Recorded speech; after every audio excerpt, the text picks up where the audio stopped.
പുറപ്പാട് അധ്യായം 23. ദൈവമേ, നിന്റെ വേദപ്രമാണത്തിൽ അടങ്ങിയിരിക്കുന്ന അത്ഭുത കാര്യങ്ങളെ കാണുവാൻ എൻ്റെ ഉൾക്കണ്ണുകളെ പ്രകാശിപ്പിക്കണമേ. ആമീൻ.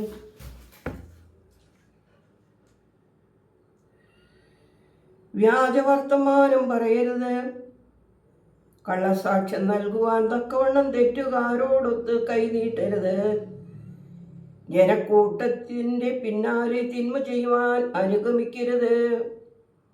ന്യായവിസ്താരത്തിൽ ന്യായം മറിച്ചു കളയുവാൻ തക്കവണ്ണം ബഹുജനത്തോട് ചേർന്ന് സാക്ഷി പറയരുത്. ദരിദ്രൻ എന്നുള്ളതുകൊണ്ട് ന്യായവിസ്താരത്തിൽ ഒരുത്തിനെ സഹായിക്കുകയും അരുത്.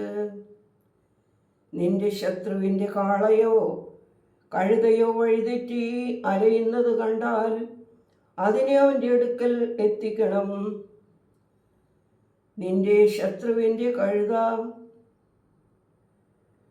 ചുമടിന് കീഴേ വീണ് കിടക്കുന്നത് കണ്ടാൽ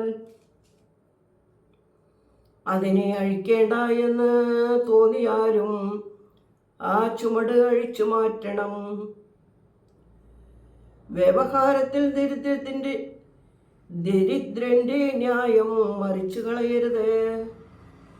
വ്യാജവാക്കുകളിൽ നിന്ന് അകന്നിരിക്കുക. നിരപരാധിയെയും നീതിമാനെയും കൊല്ലരുത്. എന്തെന്നാൽ കുറ്റക്കാരനെ ഞാൻ നിരപരാധിയായി കരുതുകയില്ല. കോഴ വാങ്ങരുത്. എന്തെന്നാൽ കൈക്കൂലി ജ്ഞാനികളെ അന്ധരാക്കുകയും നിരപരാധികളുടെ വാക്കുകളെ കോട്ടിക്കളയുകയും ചെയ്യുന്നു. പരദേശികളെ പീഡിപ്പിക്കരുത്. നിങ്ങൾ തന്നെ മിസ്രയീം ദേശത്ത് പരദേശികളായിരുന്നതിനാൽ പരദേശികളുടെ മാനസിക നില നിങ്ങൾക്ക് അറിയാമല്ലോ. 6 വർഷം നിന്റെ നിലം വിതച്ച് വിളവെടുക്കുക. 7-ാം വർഷം അത് വിശ്രമിക്കട്ടെ. നിലം തരിശിടുക. നിന്നോടുകൂടെയുള്ള ദരിദ്രർ ഭക്ഷിക്കട്ടെ. ബാക്കിയുള്ളത് വന്യമൃഗങ്ങൾ തിന്നട്ടെ. തൻ്റെ മുന്തിരിത്തോട്ടത്തോടും ഒലിവുതോട്ടത്തോടും ഇപ്രകാരം തന്നെ ചെയ്യുക. 6 ദിവസം നിന്റെ ജോലികൾ ചെയ്യുക. 7-ാം ദിവസം വിശ്രമിക്കുക. നിന്റെ കാളയും കഴുതയും നിന്റെ ദാസിയുടെ മകനും നിന്റെ ചട്ടങ്ങളിലുള്ള പരദേശിയും വിശ്രമിക്കട്ടെ. ഞാൻ നിങ്ങളോട് പറഞ്ഞ കാര്യങ്ങളിൽ സൂക്ഷ്മത ഉള്ളവരായിരിക്കുക. അന്യദൈവങ്ങളുടെ നാമം നിങ്ങൾ ഓർക്കുകയോ നിങ്ങളുടെ ഹൃദയങ്ങളിൽ കിടക്കുകയോ ചെയ്യരുത്. ആണ്ടിൽ 3 തവണ എനിക്ക് പെരുന്നാൾ ആഘോഷിക്കണം. 7 ദിവസം പത്തീറ തിന്നണം. നിങ്ങൾ മിസ്രയീമിൽ നിന്ന് പുറപ്പെട്ട അബീബ് മാസത്തിൽ ഞാൻ നിങ്ങളോട് കൽപ്പിച്ചിട്ടുള്ളതുപോലെ പത്തീറ പെരുന്നാൾ ആചരിക്കണം. നിങ്ങൾ വെറും കൈയോടെ എൻ്റെ സന്നിധിയിൽ വരരുത്. വയലിൽ വിതച്ച ധാന്യത്തിൻ്റെ ആദ്യഫലം എടുക്കുന്ന കൊയ്ത്ത് പെരുന്നാളും ആണ്ടറുതിയിൽ നിന്റെ വിളവുകളെല്ലാം ശേഖരിച്ചു കഴിയുമ്പോൾ വിളവെടുപ്പ് പെരുന്നാളും ആചരിക്കണം.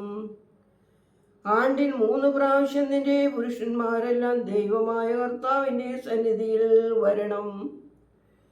യാഗരക്തത്തോടൊപ്പം പുളിപ്പുള്ള അപ്പം അർപ്പിക്കരുത്. പെരുന്നാളിലെ മേധസ്സും രാത്രി മുഴുവൻ പ്രഭാത സമയം വരെ വച്ചേക്കരുത്. പെരുന്നാളിലെ മേധസ്സും രാത്രി മുഴുവൻ പ്രഭാത സമയം വരെ വച്ചേക്കരുത്. നിന്റെ ഭൂമിയുടെ വിളവിൻ്റെ ആദ്യഫലം ദൈവമായ കർത്താവിൻ്റെ ആലയത്തിൽ കൊണ്ടുവരണം. ആട്ടിൻകുട്ടിയെ അതിൻ്റെ തള്ളയുടെ പാലിൽ പാകം ചെയ്യരുത്. ഇതാ വഴിയിൽ നിന്നെ കാക്കേണ്ടതിന് ഞാൻ ഒരുക്കിയിരിക്കുന്ന ദേശത്ത് നിന്നെ പ്രവേശിപ്പിക്കേണ്ടതിനുമായി ഞാൻ നിനക്ക് മുമ്പായി മാലാഖയെ അയക്കുന്നു. അവനെ അനുസരിക്കുവാൻ കരുതിക്കൊള്ളുക, അവനെ ചെറുക്കരുത്. അവൻ നിങ്ങളുടെ കടങ്ങളെ ക്ഷമിച്ചില്ലെന്ന് വരാം. എൻ്റെ നാമം അവൻ്റെ മേലുണ്ട്.